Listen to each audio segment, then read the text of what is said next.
संपाति की बात सुने छूटा सबका धीर। तभी अंगद ने कहा कर बाणी गंभीर। है धन्य जटायु का शरीर जो काम राम के आया है। 10 मुख से युद्ध किया डट के अपना पौरुष दिखलाया है। तो इतने सारे बानर देखकर गिद्धराज संपाति बहुत प्रसन्न हुए और बोले घर बैठे भोजन आ गया है। लेकिन इस राम काम में वयोवृद्ध सेना प्रमुख जामवंत के अनुभवी योद्धा मोर्चा संभाले हुए थे, जो बड़े ही फूंक फूंक कर कदम आगे बढ़ा रहे थे कि कहीं कोई रुकावट पैदा ना हो। तो तुरंत अंगद जी आगे बढ़े और उन्होंने संपाति से कहा कि एक तो जटायु जी थे जिन्होंने राम जी के हेत अपने प्राणों को न्यौछावर कर दिया, और एक तुम हो जो राम सेवकों को अपना आहार अपना भोजन बनाना चाहते हो। तो बस तुरंत देखो बात बन गई। और कोई लोग होते तो झगड़ा हो जाता।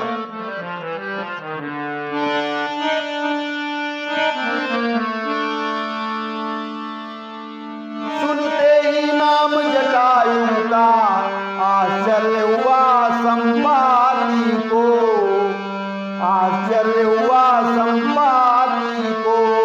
भाई का प्रेम उमड़ आया कुछ धैर्य मिला उसके जी को। भाई का प्रेम उमड़ आया कुछ धैर्य मिला उसके जी को। बढ़कर आगे आया बोला भाई मत भय अब खाओ तुम। भाई भय मत अब खाओ तुम।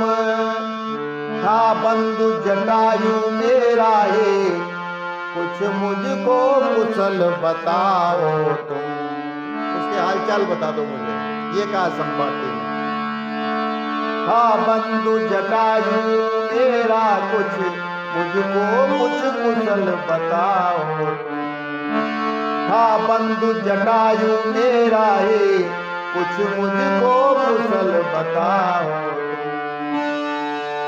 कपिदल के मन को हुआ जब उसका विश्वास।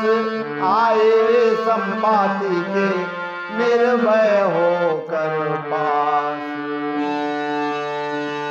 सारा वृत्तांत जटायु का कपिदल ने उसे सुनाया है। कपिदल ने उसे सुनाया है।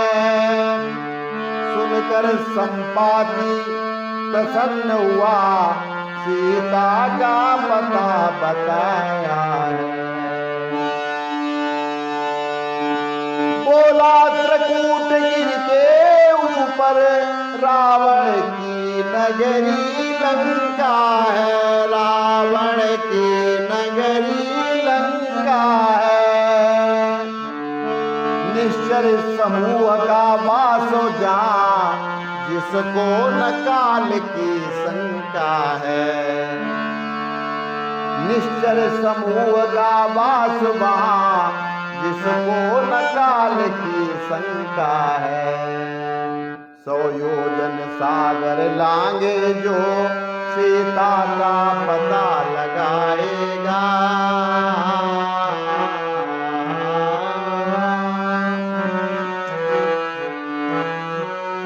बल बुद्धिमान वह तन मन से रघुनाथ का दास कहाएगा।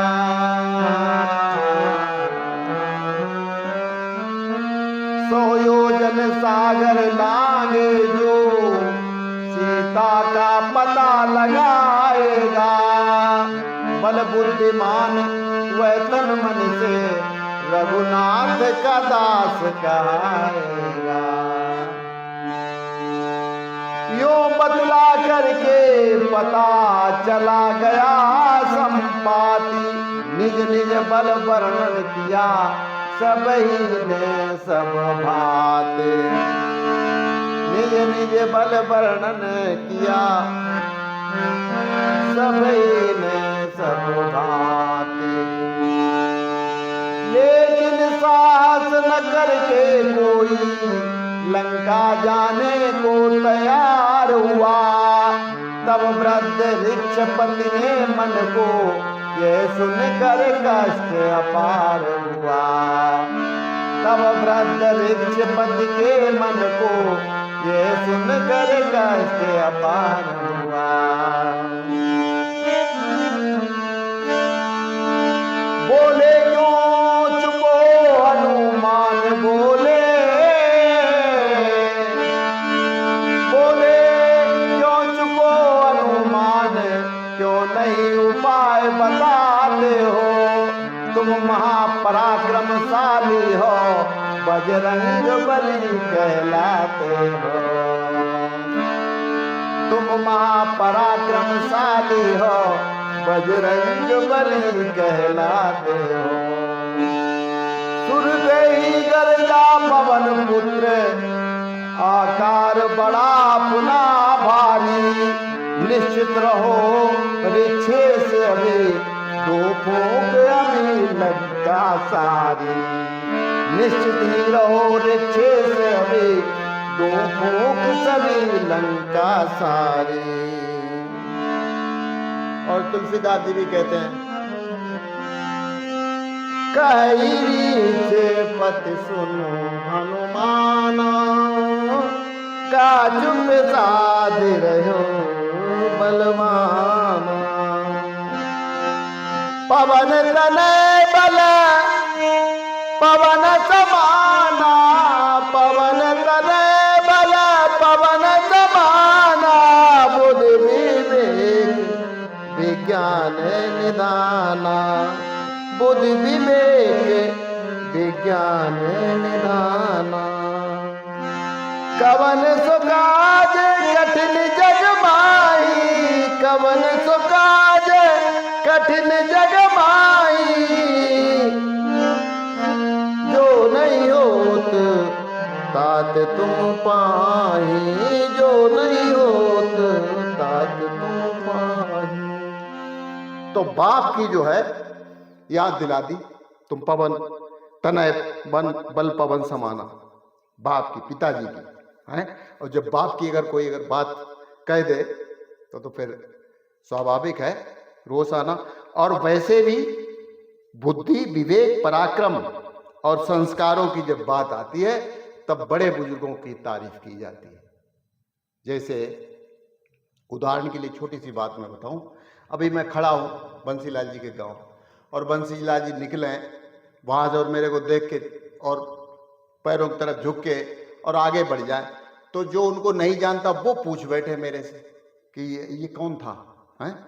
जो भी आपके पांव छुके गया गुरुजी ये कौन था, तो मैं पता क्या कहूंगा, ये फलाने का बेटा था, या ये फलाने का नाती है। यानी उनके पिताजी का मैं नाम, वहां पे संस्कार ये कहते हैं कि जो संस्कार है वो तीसरी पीढ़ी के और दूसरी पीढ़ी के उनके गौरव बढ़ाने के लिए उनका संस्कारों का नाम लिया जाता है, यानी उन पूर्वजों का मान बढ़ाया जाता है।